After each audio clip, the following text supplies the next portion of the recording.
Mailbag time here on the Browns Report. First question coming in from Cool Guy Called Zone. What is your prediction for all the other AFC North teams? I'm not going to overreact too much from the Week 1 results. That's what everyone wants us to do. But my record prediction for the Browns stays at what it was before the start of the year, which was 12 wins for Cleveland. I had them beating the Bengals. They beat the Bengals. I'm not going to add more wins now because they did what I predicted them to do, right? For the Steelers, I'm going to keep it around where it was, and that's 8-9. I think this is the year that Tomlin's stupid 500 and above streak ends. So 8-9 for Pittsburgh. For the Bengals, I'm going to go with 11 wins, 11-6, and for the Ravens, give me 10-7. So Browns, Bengals, Ravens, 10, 11, 12 wins. I know that sounds pretty impossible, but last year the NFC East had the Eagles, the Cowboys, and the Giants all make the playoffs. So it is possible. This one coming in from Chef Ruben, a $10 super chat. What's going on, dude? I believe in Watson. Watson still has... Okay, number one, I believe in Watson. I agree. Number two, Watson still has a lot to prove. I also agree. Number three, Watson is prone to have an injury the way he is used to run the football. Yes, I definitely get a little bit of a heart attack every time Watson takes off, but he's a big, he's a big frame dude. He's a big guy. He can take some hits, no doubt about it. But I agree, there are definitely times where I'm like, can't you just slide, please? Like, I know you can get an extra yard or two, but for everyone's sake at home, we don't need to bring back the cardiac kids days anymore. How about you just slide? Hell no on a DTR trade. So we are filming this mailbag during our live show, by the way, which airs every Tuesday at 5 o'clock Eastern. So I have no idea how that's going to, hold over for the next couple of days. But, yeah, unless they blow you out of the water with an offer you can't refuse, I agree. I'm not interested in trading DTR for a fourth or a fifth or anything like that at all.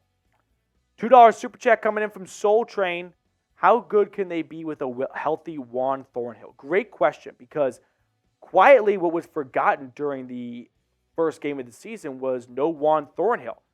Hopefully he'll come back for week 2 against the Pittsburgh Steelers. Like I said, this is being filmed on Tuesday, so if some injury designations come out, just roll the punches here. But as a whole, getting Juan Thornhill back, very good, right? For starters, you're going to get a lot of 3 safety looks of Delpit, Thornhill, and McLeod on the field at one time. 2 linebacker sets, Anthony Walker and JOK. Taki coming off the bench with some fresh legs. That's going to do wonders on just special teams, but also on defense as well. So I'd love to see Juan Thornhill come back because this defense could really go to new heights with him. Juicebox guy.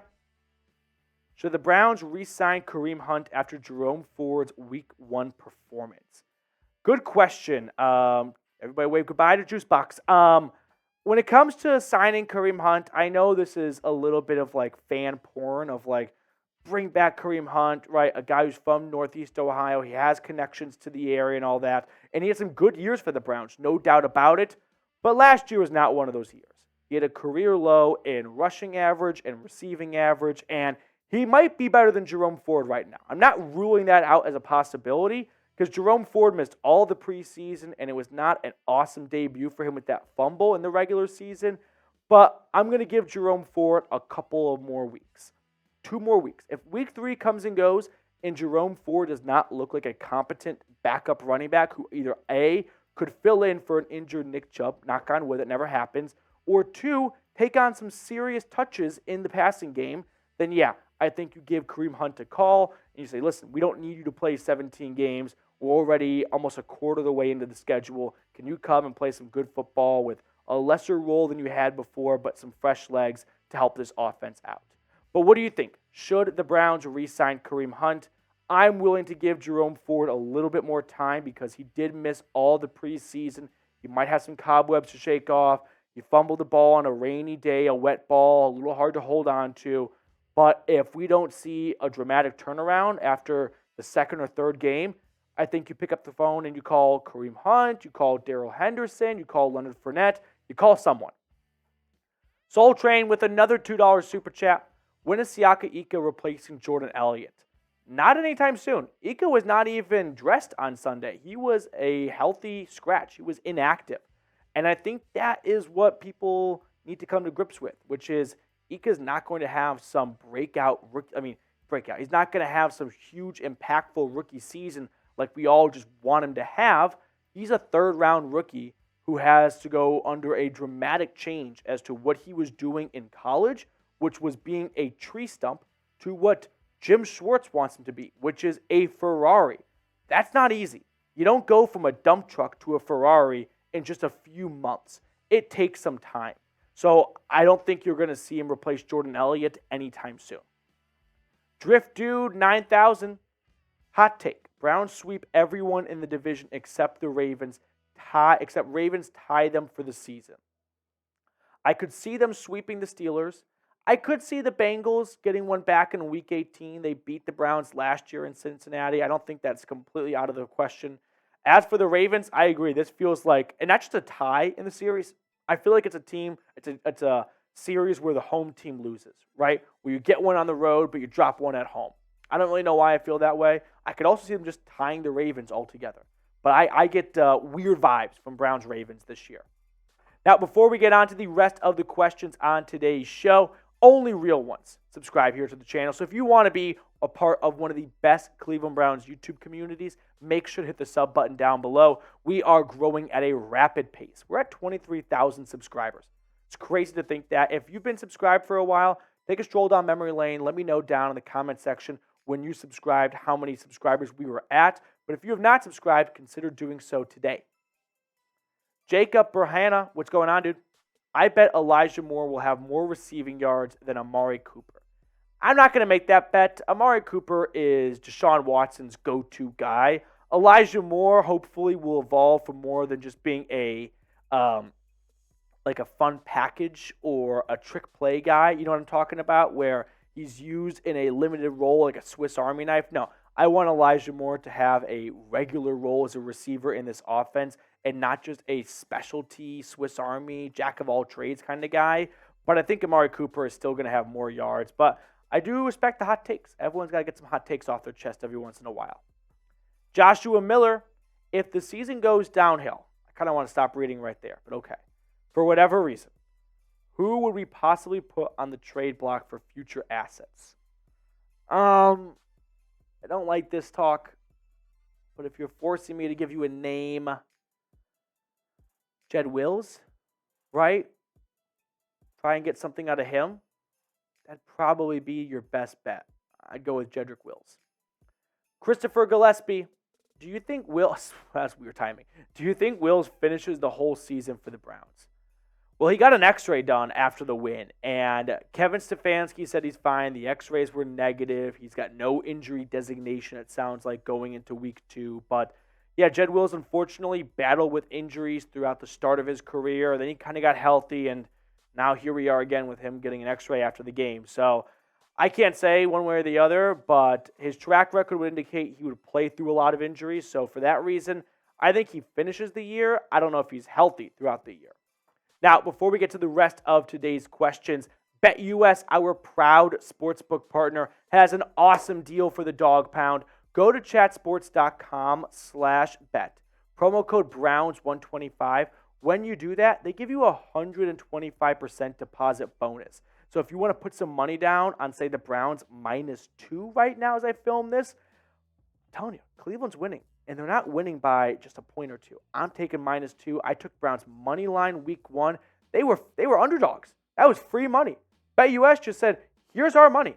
Do that with me this week. Chatsports.com/bet. Promo code Browns125.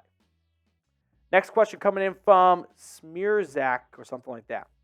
Do you think Delpit will be a Pro Bowler this year? He's flying around the field, and he's one of the few true dogs we have on this entire roster.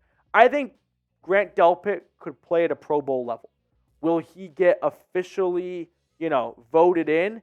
It's so unpredictable because fans vote, and fans don't know everyone, especially players on teams that aren't the Pittsburgh Steelers, the Dallas Cowboys, the San Francisco 49ers. Teams that don't play a ton of primetime games tend to slip through the cracks. So I have no doubt that Grant Delpit could play at a Pro Bowl level and even be an all-time Pro Bowl snub. And in my book, even if it's unofficial, he's a Pro Bowler in my eyes. But I do think, yes, he could be a Pro Bowler this year. Nighthawk. That's a good one. What could the Browns get for David Bell in a trade? Very little. I hate to break it to you. This is like the scene from Nathan For You. I hope you're hungry for nothing. Like, who's calling for David Bell right now? He had a bad drop on Sunday. Sure, it was raining, but it hit him right in the middle of the chest. Last year, 214 yards. This is not me giving up on David Bell, but I just don't know what team is making a call for Bell. And if the Browns want to move on from a third-round pick 18 games later and just, put a fork in it and try and get a seventh back, if you're only going to get a seventh, you might as well wait it out for the rest of the year and see if he can improve. Because you might have a big role for him next year if you lose a couple of receivers in free agency. So I would rather hold on to him, see if he can improve. Sure, maybe you can get a 2026 seventh-round pick, but what's that going to do for you? Nothing. I'd rather give him the rest of the year to see if he can kind of improve and become a somewhat playable NFL receiver. But have you given up on David Bell? Yes or no? Give me your honest opinion down below in the comment section. I have not given up on David Bell, but he's making it really hard right now for me. So that's where I stand at the moment. But give me your thoughts in the comment section. This is the last question for today. Lil Fred, what's going on, dude? Jim Schwartz will take Kevin Stefanski's spot. Book it. I said it first. Oh, boy. Hot takes. Hot takes central here. Maybe, I don't think it's impossible to rule out if things don't go well this year, and it's only been one game so far, Kevin Stefanski getting the boot, and if Jim Schwartz is looking good, maybe he could step in. I don't think this is an outer space take, but we're definitely thinking down the line. And hey, Lil Fred, if this does happen, we'll circle back to this moment. But for now, I kind of want to enjoy what we are currently bathing in, which is a good Browns football team. Let's not talk about replacing the current head coach when this team is looking really good. You see what I'm saying? Last one coming in from Chef Ruben. How about that Harrison Bryant touchdown? Reliable, indeed. I did not have Harrison Bryant scoring the first touchdown of the season, passing touchdown. I had Deshaun Watson going to David Njoku, so 70% of the way there. But Harrison Bryant, I am still waiting for the day when I maybe even in an airport, right? I feel like airport's a good spot to spot random jerseys. If I see anyone in a Harrison Bryant jersey, automatic blank check for me. I just think that's the most random Browns jersey you could ever have. So I'm waiting for the day to bump into a Harrison Bryant jersey and be like, all right, I got to buy you a beer right now. That's going to do it for us on this mailbag. Make sure you hit me up on Twitter, by the way, at Matthew Petey. If you want more Browns discussion, discourse, or just making fun of the Steelers, hit me up on Twitter at Matthew Petey.